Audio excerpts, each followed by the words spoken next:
తెలుగు రాష్ట్రాల్లో విస్తరించి ఉన్న మానవతా స్వచ్ఛంద సేవా సంస్థ రాష్ట్ర కార్యదర్శి డాక్టర్ కోడూరి రాధాపుష్పవతి ఆధ్వర్యంలో ఆదివారం తణుకులో ఆమె గృహం వద్ద పలు సేవా కార్యక్రమాలను నిర్వహించారు.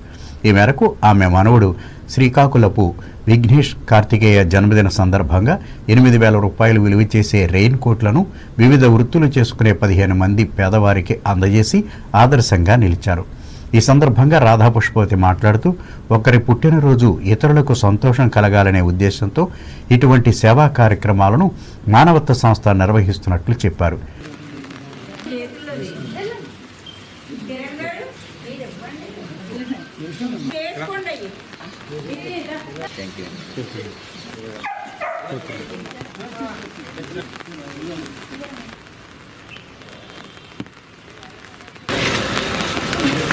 జోడికి ఎవరికి అనుకుంటా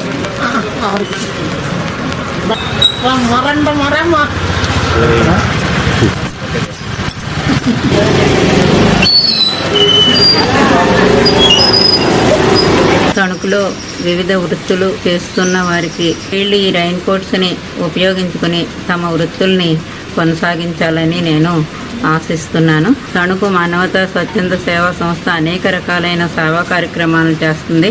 రాష్ట్ర వ్యాప్తంగా కూడా మేము ఏ కాలానికి అనుగుణంగా ఆ కాలంలో ఎండాకాలం అయితే కనుక వాళ్ళకి ఎండకి తగలకుండా గొడుగుల్ని, అలాగే విద్యార్థులకి పరీక్ష ఫీజులు, అలాగే వాళ్ళకి నైతిక విలువల్ని బోధించడం, శాంతిరథాలు ఇవ్వడం, ఇంకా అనేక రకాలైన సేవా కార్యక్రమాలని రాష్ట్ర వ్యాప్తంగా నిర్వహిస్తున్నాము.